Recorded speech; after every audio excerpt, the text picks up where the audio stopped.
Building your writing toolkit, word choice, and tone. Some of us might look at completed books and articles and think that the writers were magicians, that they easily just sat down and wrote out the text perfectly. In fact, while finished writing may seem magical, there's actually a logical set of steps that good writers follow, or a set of tools that good writers use to help polish and perfect their writing. In this course, we'll be learning about a few tools that you can put in your own writing toolkit to be a better writer. So today, the tool we'll be developing is how to choose the right words and use the right tone for your audience. Have you ever heard someone say, "It's not what you said, it's how you said it"? Our voice can project different meanings, whether we're happy or sad, angry or calm, just by the tone we use. Our writing can also convey feelings or attitudes through the words we use, through our sentence structure, and even through the way we format our documents. Ultimately, the tone that we use will impact, whether positively or negatively, how our audience views us, the writer, and how they perceive our message. So, what tone should we use in business messages? The business writer should strive for an overall tone that is confident, courteous, and sincere. Basically, we want to sound conversational, but still professional. Let's go through a few tips and examples for you to see what I mean.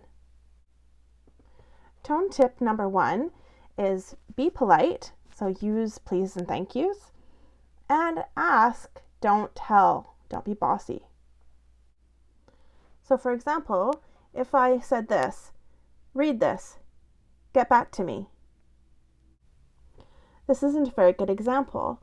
It sounds terse. It sounds angry because of the short sentences. The reader might get their back up and feel like they're being told what to do in a bossy way. It may make them feel like they really don't want to do it. So how about this one instead? Please note that you are requested to read and offer your comments on the attached file. While this is more polite because it uses the word please, the sentence is a bit wordy and detached. It doesn't sound very personal. Your reader might get confused and tune out to what you're saying. So how about this one instead? Please review and comment on the attached file. This is much better. This is the tone that we're going for in business writing. This version is much more polite and easy to read. The writer uses please and gives clear directions. It sounds professional. So tone tip number 2 is to be positive, focus on reader benefits, and use you-centered language. According to Guffey, Lowy, and Almont, 2019, positive messages are uplifting and pleasant to read. Positive wording tells what is and what can be done, rather than what isn't and what can't be done. So when writing, you always need to look at your message from the reader's perspective.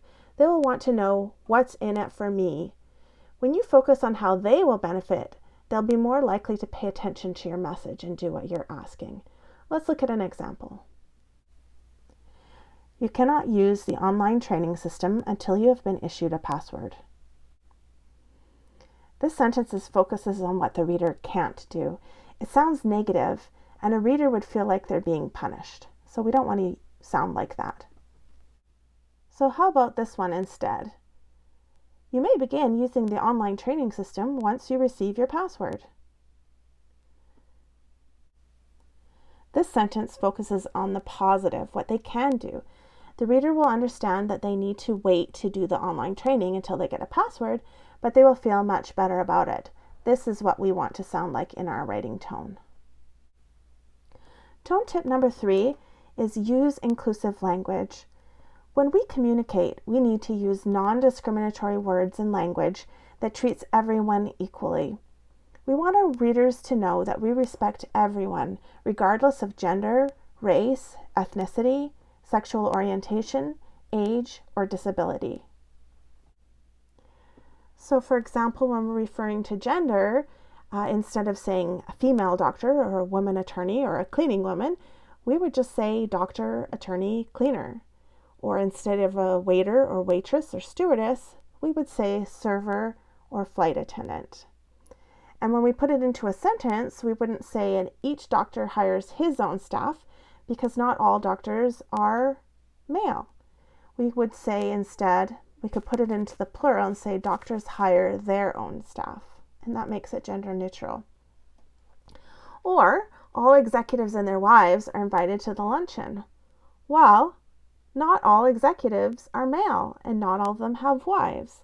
So we want to be inclusive. We could say instead, all executives and their spouses or their partners are invited to the luncheon. So the same thing with foreman, workman, craftsman, anything that ends in a man, you change it into lead, worker, artisan, business person, sales representative, and so on. So we also want to make sure that we are not biased racially or ethnically. So for example, we wouldn't say in business an Indian accountant was hired. It doesn't matter or shouldn't matter what race or ethnicity they're from. We would just say an accountant was hired. Similarly, we wouldn't say Jim Nolan, an African Canadian, applied. We would just say Jim Nolan applied. We also want to be careful not to discriminate based on age. So for example, we wouldn't say the law applied to old people. We could say the law applied to people over 65. Or we wouldn't want to say Connie Green performed the job well for her age. We would just say Connie Green performed the job well. Similarly, we don't want to discriminate based on disability, so the language we use has to be very careful. We wouldn't say crippled by arthritis because that's making a judgment. We would just say has arthritis. Or we wouldn't say confined to a wheelchair. We would say uses a wheelchair. All of these are examples of how to avoid discrimination and bias in your writing tone. Okay, so tone tip number 4 is write with confidence. In business writing, it's important that you appear confident in order to persuade your reader to accept your decision or do what you ask. When applying for a job, it's also important to appear confident and sure of your abilities. However, make sure that you don't come across as overconfident or arrogant. Let's look at an example. Let's look at this example. I'm so sorry to have to ask you to confirm the time and location of our next meeting. This isn't a very good example because you sound kind of weak and wimpy and underconfident. That's not the tone you're going for in professional writing. How about this one instead? Please confirm the time and location of our next meeting. This is much better. You sound much more confident and you're getting right to the point. However, as I mentioned, you have to be careful not to be overconfident. Imagine you're applying for a job and you tell the employer, "You must agree that I'm qualified for the job." This doesn't give a good impression. You sound arrogant and overconfident, and probably the employer would think, "No, I don't agree with you." Instead, you could say, "My background in accounting and customer service meets your job qualifications." This sounds much better. You sound confident and interested in the job, but you don't sound arrogant, and the employer will be impressed. Tone tip number 5 is use you-centered language. A strong tool in business writing is to use you and your rather than I and we. That simple shift in language shows that you are more interested in the reader's needs than your own and makes people more inclined to listen. Let's look at an example. I need your account number before I can do anything. This is focusing on I instead of you, and the reader is going to get their backs up and say, "Why do I want to do that for you?" Here's a much better example.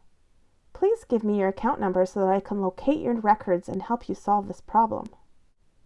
This one focuses on the reader and shows what's in it for them. It makes them more inclined to follow through because they know that it's going to benefit them.